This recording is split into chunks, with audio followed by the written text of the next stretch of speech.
Bien, estamos ahora para el tercer y último bloque de la autoconciencia, que son estas tres figuras del escepticismo, del estoicismo, el escepticismo y lo que se llama conciencia desdichada, conciencia infeliz o conciencia desgarrada.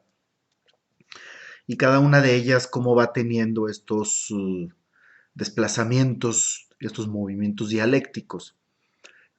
Sobre todo la tercera, es muy interesante la tercera. En el caso del estoicismo, es que en estas luchas en el mundo, donde el mundo presenta una infinita gama de obstáculos y de limitaciones, la conciencia se encierra dentro de su propio pensamiento y, y desde dentro del pensamiento se libera de las limitaciones que pone el mundo. Y como, entonces, la conciencia adquiere como un sentido de libertad, porque está consigo misma, está sin condiciones, está como en estado de incondicionado. Dentro del pensamiento es libre, no tiene limitaciones, está consigo misma, es dueña de sí misma, entonces es libre. Recordemos aquí en el caso del estoicismo, pues a Epícteto, ¿no? Que era esclavo romano y cómo habla de la liberación de las cadenas. Dentro del pensamiento no hay cadenas, ¿ah? Es libre, la conciencia se siente libre. Eh, pero el tema aquí es que aquí empieza aquí es el primer, el giro. Sin embargo, la conciencia es libre solo en el pensamiento, no en la realidad. Acordem, Acordémonos del tema no de la real, sino de la Wirklichkeit, entonces la realidad como efectividad.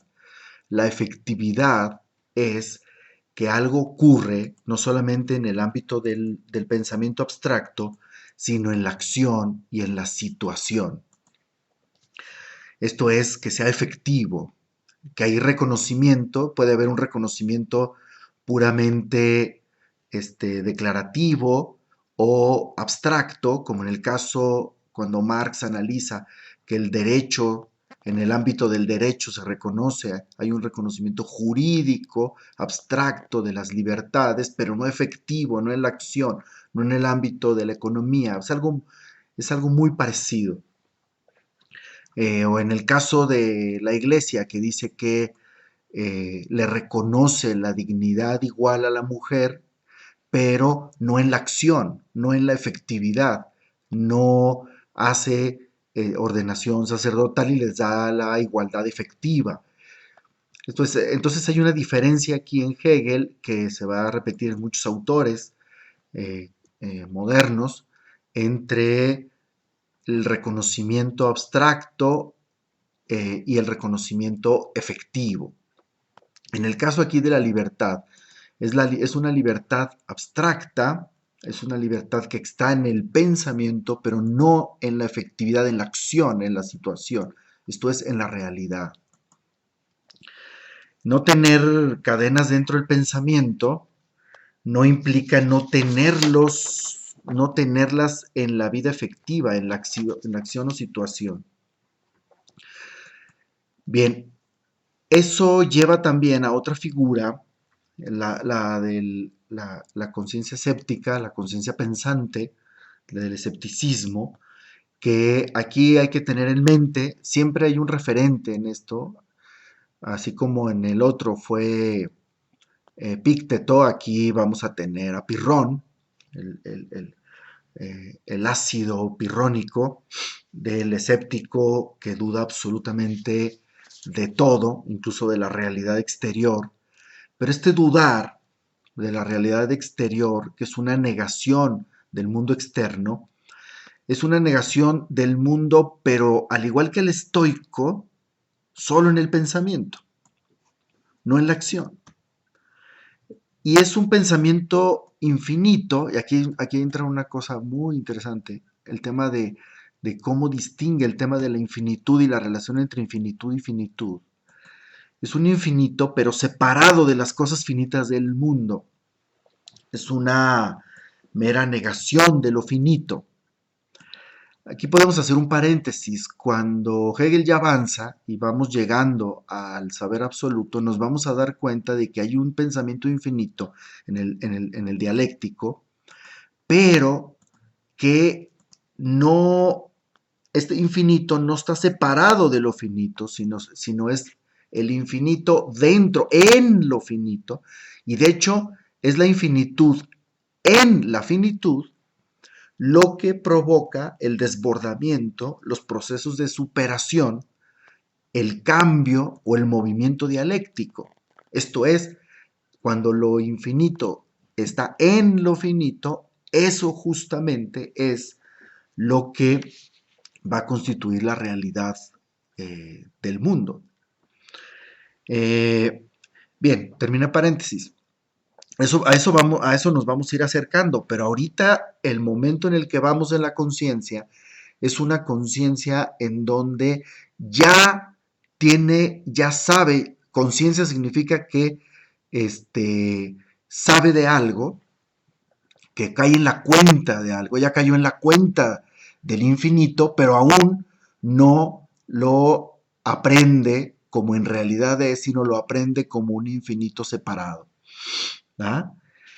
El escepticismo, por tanto, llega a un callejón sin salida y en donde llega a contradicciones irresolubles, como el caso de la afirmación de todo es falso. Si yo afirmo todo es falso, pues mi afirmación también es parte de ese todo y llego a un callejón sin salida.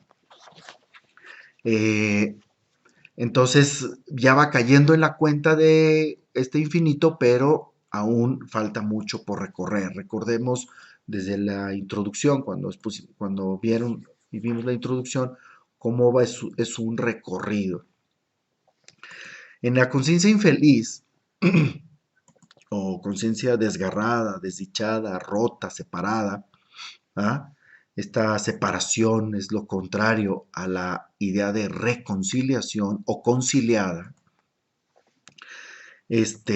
La conciencia cae en la cuenta del absoluto, ya cayó en la cuenta del absoluto, pero lo ve aún separado del mundo. En el caso en el mundo se expresa, eso se puede expresar a través de la religión judía. La religión judía, ellos ven el absoluto bajo la forma religiosa de Dios, pero Dios está en los cielos, está separado del mundo, está fuera, y de hecho dicta, hace leyes, pone normas, pero desde fuera, hacia abajo, hacia el mundo, y el otro tiene que obedecerlas, pero en ese estado de separación.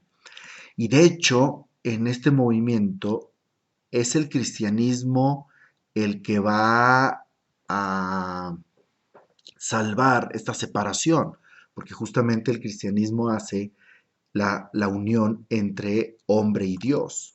¿Eh? Salva esta separación de la conciencia judía.